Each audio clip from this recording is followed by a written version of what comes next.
Good morning. Today here we discuss the paper second of FIBSC Organic and Inorganic Chemistry, chapter number 5, and the name of this topic is Chemical Bonding and Structure. This is a lecture number 2. Here the coordinate bonds, also called as what coordinated dative bonds. आता coordinated bonds मागच्या इथे आपण ionic bond शिकलेलो. आता आपण याच्यात काय पाहणार आहे, आता कोऑर्डिनेट बॉन्ड पाहणार. आता what is my coordinate bond? तर कोऑर्डिनेट बॉन्डला कोऑर्डिनेट कोव्हॅलंट बॉन्ड किंवा कोऑर्डिनेट डेटिव्ह बॉन्ड असं सुद्धा म्हटलेलं आहे. Generally coordinate bond is a covalent bond which is formed between two atoms in which the shared pair of electron is contributed by only one of the atoms. बरोबर आहे. आता याच्यामध्ये ॲटम्सचं contribution होतं, ठीक आहे. आणि generally mutual sharing of electron होत असताना त्याच्यामध्ये जो काही बॉन्ड फॉर्म होत असतो, बरोबर आहे, त्या बॉन्डला काय म्हटलं जातं? कोऑर्डिनेट बॉन्ड असं म्हटलेलं असतं. The atoms providing the electron pair is called donor atom. जो स्वतःची काही इलेक्ट्रॉन इलेक्ट्रॉन पेअर शेअर करणार आहे, जो डोनेट करतो त्याला काय म्हटलं जातं? डोनर ॲटम, जो इलेक्ट्रॉन पेअर देतो दुसऱ्याला. आणि the atom which accept the electron pair, आणि जो सेकंड ॲटम जो असतो तो काय करतो? इलेक्ट्रॉन पेअर ॲक्सेप्ट करतो, त्याला काय म्हणायचं?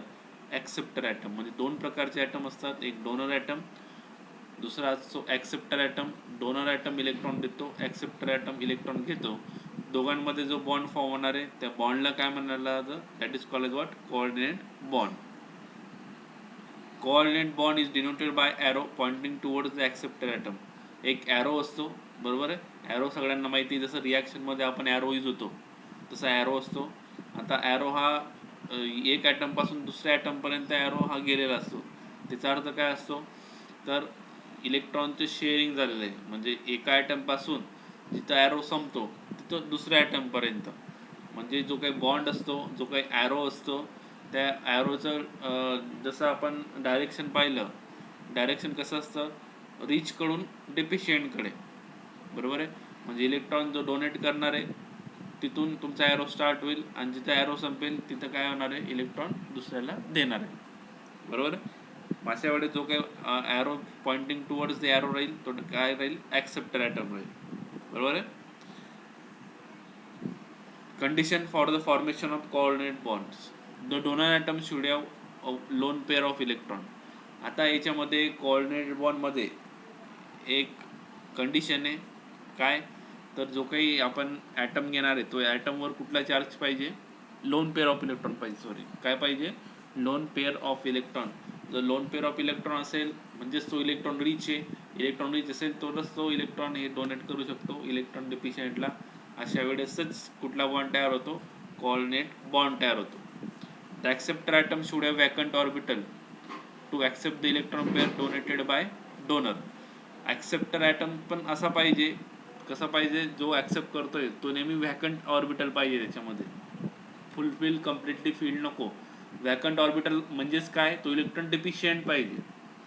आणि जर तो इलेक्ट्रॉन डेफिशियंट असेल आणि त्याच्यामध्ये जर इनकम्प्लीट डी ऑर्बिटल असतील, बरोबर, इनकम्प्लीट डी ऑर्बिटल असेल तर तो ॲक्सेप्टर म्हणून काम करत असतो. म्हणजे डोनर हा काय करतो? इलेक्ट्रॉन डोनेट करतो, ॲक्सेप्टर हा इलेक्ट्रॉन ॲक्सेप्ट करतो. आणि जो इलेक्ट्रॉन ॲक्सेप्ट करतो त्याच्यामध्ये काय पाहिजे? वॅकंट ऑर्बिटल प्रेझेंट असणं काय गरजेचं आहे. म्हणजे दोन याच्यामध्ये कंडिशन आहे, एक लोन पेअर पाहिजे आणि दुसऱ्या याच्यात काय पाहिजे? तुमची वॅकंट ऑर्बिटल पाहिजे, बरोबर. Next,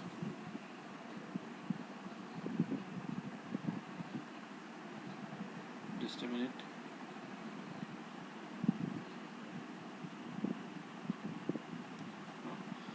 coordinate covalent bond example, बरोबर आहे.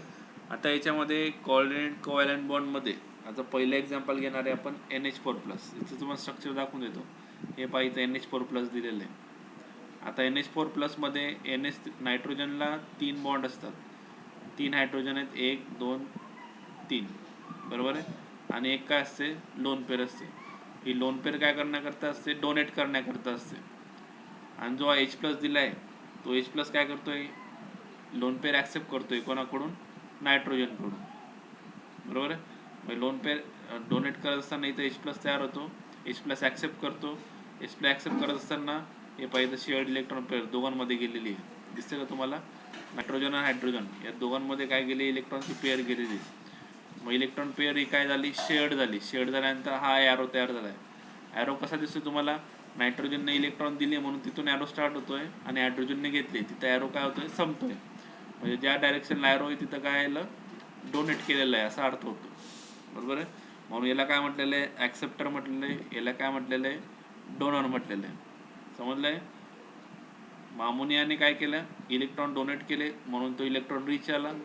H+ म्हणजे काय? इलेक्ट्रॉन ॲक्सेप्ट करतोय म्हणून काय आला? तो डिफिशियंट आला.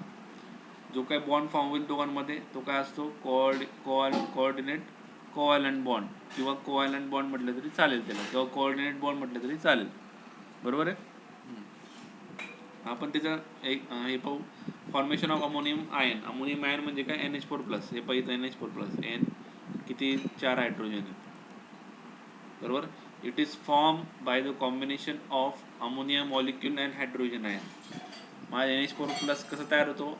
NH4चे एक मॉलिक्यूल आणि हायड्रोजन प्लस म्हणजे H+ एक आयन, दोघं आयन मिळून काय तयार होतात? NH4+ तयार होतात. In ammonia the nitrogen atom has lone pair of electron. हे पहा, अमोनियामध्ये एक लोन पेअर ऑफ इलेक्ट्रॉन आहेच आफ्टर कम्प्लिटिंग इट्स ऑक्टेट, बरोबर आहे.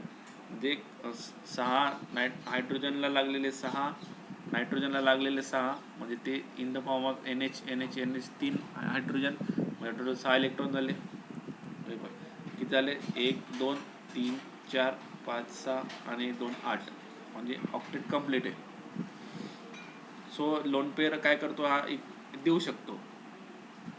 It donates this lone pair to the hydrogen ion, thus the nitrogen atom become the donor. त्याच्यामुळे nitrogen atom काय आला?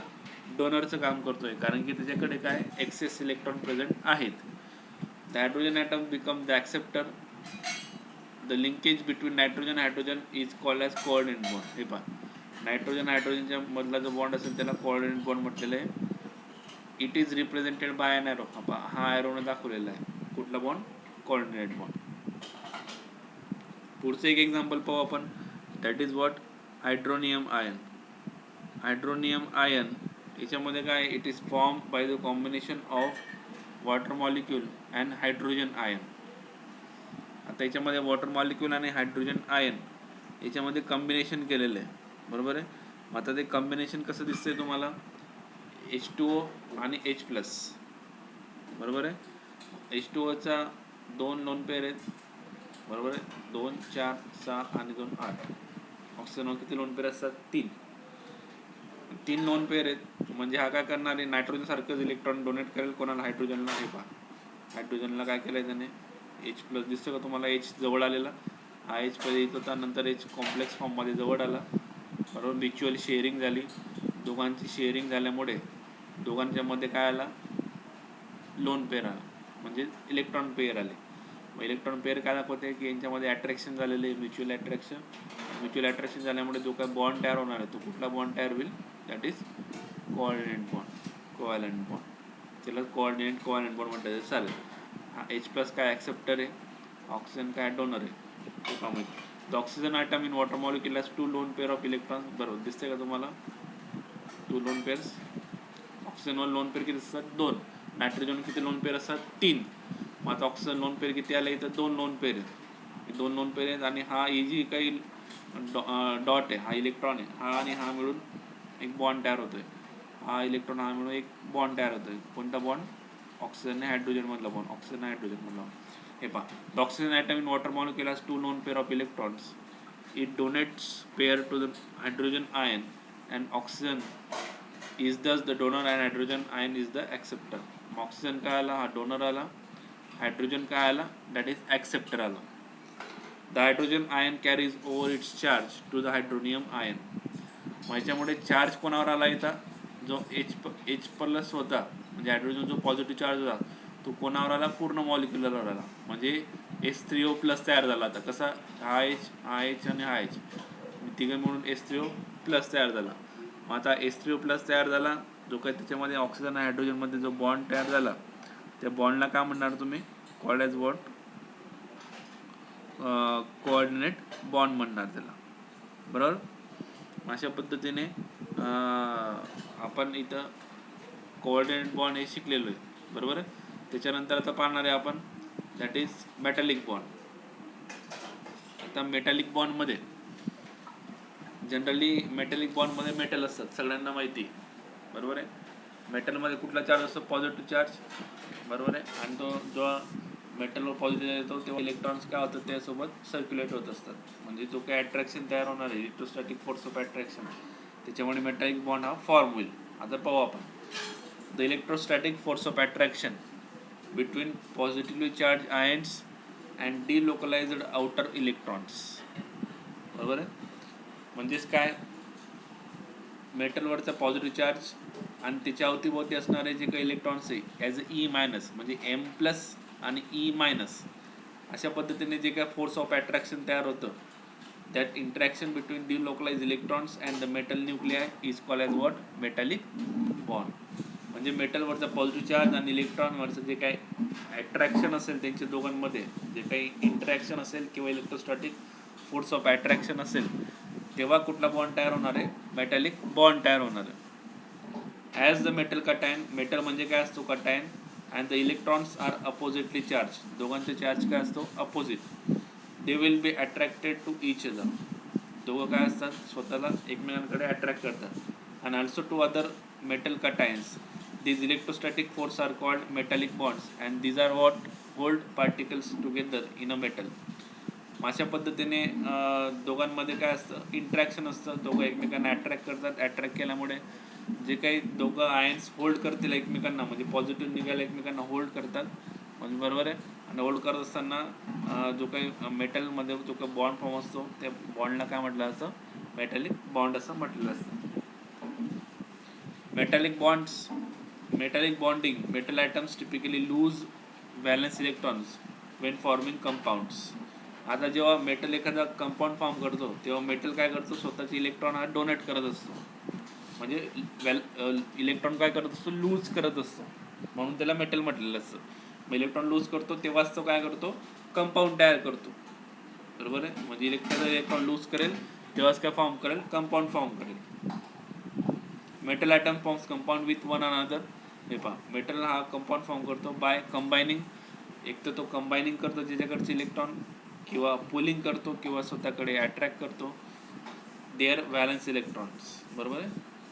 अशा वेळेस तो बॉन्ड फॉर्म होतो, that is called what? Metallic bond. Metallic bond is a bond form when many metal atoms share their pulled valence electron. काही वेळेस काय करतात? मेटॅलिक बॉन्ड फॉर्म होतो, पण त्याच्यामध्ये जे काही व्हॅलन्स इलेक्ट्रॉन असतात मेटलमधले जे काही व्हॅलन्स इलेक्ट्रॉन स्वतः काय करतात? ते इलेक्ट्रॉन पुल करतात. मग इलेक्ट्रॉन पुल केल्यामुळे काय होतो? जे काही बॉन्ड तयार होतो, अशा वेळेस पण त्या बॉन्डला काय म्हटलं जातं? मेटॅलिक बॉन्ड असं म्हटलेलं असतं. आता इथं मेटॅलिक बॉन्डिंग इन सिल्वर पाहू.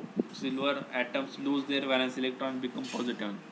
सिल्वर काय करतो? Ag plus electron, Ag plus Ag नंतर मग काय करेल? Ag plus plus E minus. मग ई मायनस म्हणजे काय? इलेक्ट्रॉन लूज केले, lose their valence electron becomes positive ions. म्हणजे एजीवर कुठला चार्ज आला? मग पॉझिटिव्ह चार्ज येईल. किंवा जेव्हा तो एक इलेक्ट्रॉन डोनेट करेल तेव्हा. तर negative charge valence electron move from ion to ion. Negative electron जे असतात ते आयन टू आयन मूव्ह होत असतात. Valence electron in metal do not bond to the one atom, instead sea of electrons around the positive ions. आता हे जे काही positive ions दिसतात तुम्हाला, त्याच्या अवतीभोवती काय ते काही सर्कल दिसत आहेत लहान लहान, that is the sea of electron. म्हणजे काय म्हणतो तो आपण? इलेक्ट्रॉनचा समुद्र असं म्हटलं तरी चालेल. मग सोडियमवर पहा, इथं पॉझिटिव्ह आणि त्याच्या भोवती आयन्स आहे. कुठले आयन्स आहे? निगेटिव्ह आयन्स आहे. अशामुळे हे स्ट्रक्चर काय तयार होतं? मेटलचं स्ट्रक्चर तयार होतं, ते काही रिजिड स्ट्रक्चर म्हणतात तुम्ही त्याला, बरोबर आहे. तसंच मॅग्नेशियमवरती +2 चार्ज आहे, सोडियमवर +1 चार्ज आहे. मॅग्नेशियम +2 चार्ज आहे, तर नंबर ऑफ इलेक्ट्रॉन्स दिसत आहेत तुम्हाला, that is the sea of electrons which surrounds the positive ions. हे पॉझिटिव्ह आयन्सला सराउंड्स केले. ॲल्युमिनियमवर +3 चार्ज असतो, मग त्याच्यावर पण सराउंड केले, दिसते का तुम्हाला? म्हणजे अशा पद्धतीने तुम्ही मेटॅलिक बॉन्ड जर पाहणार तर मेटॅलिक बॉन्डमध्ये मेटल पॉझिटिव्ह चार्ज येतो आणि त्याच्या भोवती जे काही इलेक्ट्रॉन्स असतात ते अट्रॅक्ट होतात अँड अट्रॅक्ट झाल्यानंतर the electrons are surround the positive ions and gives the formation of metal in the form of ions. मग सोडियम आयन्स तयार झाला, मॅग्नेशियम आयन्स तयार झाला, ॲल्युमिनियम आयन्स फॉर्म झाला. ठीक आहे. अशा पद्धतीने आपण काय पाहिलं, कोऑर्डिनेटेड बॉन्ड पाहिला आणि कुठला एक बॉन्ड पाहिला, कोव्हॅलंट बॉन्ड पाहिला.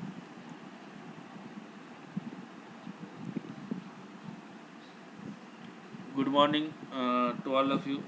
Today we discuss about the lecture number 3 of valence bond theory of chapter chemical bonding and structure. Generally, valence bond theory is proposed by Hitler and London. आता ही कोणी propose केलेली आहे? Hitler and लंडनने काय केली? Propose केलेली. To explain the formation of covalent bond quantitatively using quantum mechanics. Covalent bond काय करतात? ते फॉर्म करतात. म्हणजे दोन आयन्समध्ये किंवा ॲटम्समध्ये जो काय बॉन्ड तयार होतो, ते बॉन्डमध्ये जो काही कोव्हॅलंट बॉन्ड असतो, कोव्हॅलंट बॉन्डला ते एक थेरी प्रपोज केलेली आहे, that is called as what? Valence bond. Later on, Linux and Pauling improved this theory by introducing the concept of hybridization. त्याच्यानंतर मग कन्सेप्ट आला हायब्रिडायझेशनचा. हायब्रिडायझेशनचा कन्सेप्ट कोणी डेव्हलप केलेला आहे? Linux and polling. मग theory पुढे काय झाली? मग ती इम्प्रूव्ह केलेली आहे. Valence band theory assumes that all bonds are localized bonds and formed between two atoms by the donation of electron from each atom. बरोबर आहे. आता या व्हॅलन्स बॉन्ड थेरीमध्ये जे काही बॉन्ड असतात ते बॉन्ड काय असतात? लोकलाइज बॉन्ड असतात, डिलोकलाइज नसतात, म्हणजे फिक्स असतात. ते कोणामध्ये? दोन ॲटम्समध्ये. का काय करतात? ते डोनेशन करतात. डोनेशन म्हणजे काय? दोघं एकमेकांकडून डोनेट करून कुठला बॉन्ड तयार करतात? कोव्हॅलंट बॉन्ड तयार करतात. तुम्हाला ऑलरेडी सांगितलं गेलं आहे कोव्हॅलंट बॉन्ड म्हणजे काय? Mutual sharing of electron between two atoms is called as what? Covalent bond. अशा पद्धतीने जो काही कोव्हॅलंट बॉन्ड तयार होतो तो काय बॉन्ड असतो? लोकलाइज बॉन्ड असतो. Valence bond theory describes covalent bond formation as well as electronic structure of the molecule. The theory assumes that electrons occupy atomic orbitals of individual atoms within a molecule and that the electrons of one atom are attracted to the nucleus of another atom. मग आता या थेरीमध्ये काय झालेलं आहे? Put forward केलेलं आहे. तर individual item जो असतो तो काय करतो? बॉन्ड फॉर्म करतो आणि ते न्यूक्लियसला स्वतःकडे काय करत असतो? नेहमी अट्रॅक्ट करत असतो. काय? बॉन्ड फॉर्मेशनसाठी. Based on pattern of overlapping there are two types of covalent bond. आता दोन टाईप्सचे कोव्हॅलंट बॉन्ड आहे. एक सिग्मा बॉन्ड आहे आणि दुसरा काय? पाय बॉन्ड आहे. The covalent bond form by sidewise overlapping of atomic orbital. आता कोव्हॅलंट बॉन्ड कसं तयार होतो? दोन टाईपचे ओव्हरलॅपिंग असते, साईडवाईज आणि लॅटरल. मग साईडवाईज ओव्हरलॅपिंग जी असते त्याच्यामध्ये काय तयार होत असतो? कोव्हॅलंट बॉन्ड तयार असतो. The covalent bond form by sidewise overlapping of atomic orbital is known as pi bond. बरोबर आहे. म्हणजे दोन कोव्हॅलंट बॉन्डमध्ये जर ओव्हरलॅपिंग साईडवाईज ओव्हरलॅपिंग असेल तर बॉन्ड कुठला तयार होणार आहे? पाय बॉन्ड तयार होणार आहे. whereas the bond formed by overlapping of atomic orbital along the internuclear axis. म्हणजे इंटरन्युक्लिअर ॲक्सिसमध्ये जर तो बॉन्ड फॉर्म करत असेल म्हणजे ॲक्सिस टू ॲक्सिस. बरोबर आहे. मग अशा वेळेस त्या बॉन्डला काय म्हणतात? Sigma bond. मग सिग्मा बॉन्ड कसं तयार होतो आणि पाय बॉन्ड कसं तयार होतो याचे जे स्ट्रक्चर आहेत ते पुढे काढलेले आहेत तेव्हा मी तुम्हाला सांगेलच. पण तूर्त एक लक्षात ठेवा की पाय बॉन्ड हा साईडवाईज ओव्हरलॅपिंगमुळे तयार होतो. बरोबर आहे. साईडवाईज ओव्हरलॅपिंग कशी असते तुम्हाला दाखवेल. आणि जो काही इंटरन्युक्लिअर ॲक्सिस थ्रू जे ओव्हरलॅपिंग जे असतं, बरोबर आहे, त्या बॉन्ड फॉर्मेशनला काय म्हटलं जातं? सिग्मा बॉन्डचं फॉर्मेशन म्हटलं जातं. Covalent bond is directional. हा बॉन्ड काय असतो? Direction. Such a bond is also parallel to the region of overlapping atomic orbitals.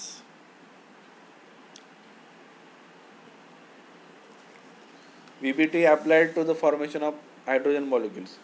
आता हायड्रोजन मॉलिक्युलचं फॉर्मेशनसाठी व्हॅलन्स बॉन्ड थेरीने अप्लाइड केलेली आहे ते बघू आपण. As the two nuclear approach is जर their atomic orbitals are overlap. दोन न्यूक्लियर जर स्वतःकडे अट्रॅक्ट झाले तर ते ओव्हरलॅपिंग करतात. बरोबर आहे. As the amount of overlap increases, जेवढं ओव्हरलॅप जास्त तेवढे एनर्जी जास्त. काय म्हटलं मी, जेवढं ओव्हरलॅप जास्त जे काही सबस्टन्स आहे, जेव्हा जे काही ॲटम्स आहे जेवढे क्लोज आले तेवढं ओव्हरलॅपिंग जास्त असतं. जेवढं ओव्हरलॅपिंग जास्त तेवढी एनर्जीचं इंट्रॅक्शन काय असतं, कमी. As the amount of overlap increases the energy of the interaction decreases. Energy of the interaction decreases, not increases, decreases. At some distance the minimum energy is reach. काही वेळेस काय असते, एक मिनिमम एनर्जी इज रीच असते.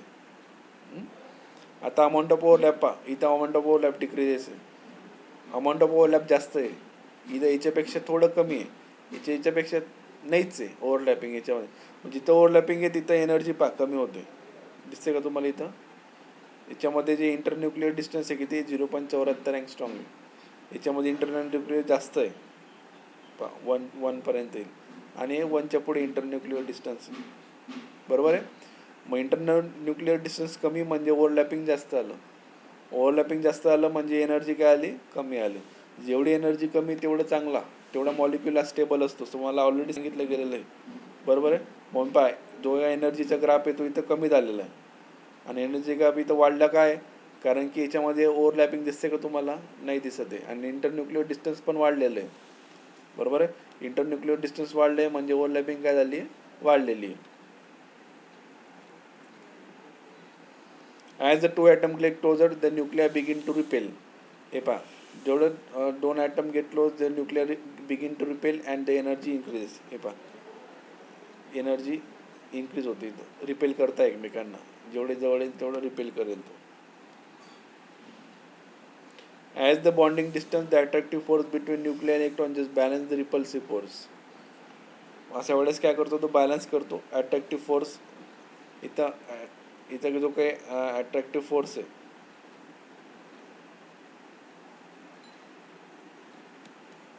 Just a minute. At the bonding distance attractive force between nuclear and electron just balance. आता इथं balance झालेला आहे, ॲट्रॅक्टिव्ह आणि रिपल्सिव्ह फोर्स बॅलन्स झाला आहे. बॅलन्स झालं म्हणून काय झालं आहे, ओव्हरलॅपिंग झालेलं आहे. मग अशा वेळेस एनर्जी काय होते, डिक्रीज होते. मग जे काही पॉईंट दिले ते इथं बघा तुम्ही, जेव्हा 2 ॲटम क्लोज येण्याचा प्रयत्न करतात तेव्हा एकमेकांना रिपेल करतात, आणि काही वेळेस असा वेळेस नंतर काय होतं, त्यांच्यामध्ये अट्रॅक्शन होऊन जातं. म्हणजे त्यांच्यामध्ये रिपेलिंग एनर्जी आणि अट्रॅक्टेड एनर्जी बॅलन्स होऊन गेलेली असते. बॅलन्स झाल्यामुळे काय होते, ओव्हरलॅपिंग होते, बरोबर. मग ओव्हरलॅपिंगमुळे एनर्जी कमी होते. ओव्हरलॅपिंग जर नाही झाली तर एनर्जी उलट काय होते, वाढते, बरोबर आहे. ओव्हरलॅपिंग झाली तर एनर्जी कमी असते म्हणजे मॉलिक्यूल काय आला, मोर स्टेबल आला. जर ओव्हरलॅपिंग झाली नसेल तर एनर्जी काय असते, जास्त आला म्हणजे मॉलिक्यूल काय आला, लेस स्टेबल आला.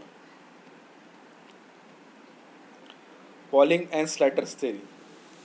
This deals with the directional nature of the bonds formed is simply an extension of Hitler-London's theory. According to this theory, मग आता एक डायरेक्शनल नेचर बॉन्डमध्ये जे फॉर्मेशन होईल, आणि नंतर मग ते हिटलर लंडन थेअरीने काय केलं आहे, त्याला एक्सप्लेन केलेलं आहे सिम्पली.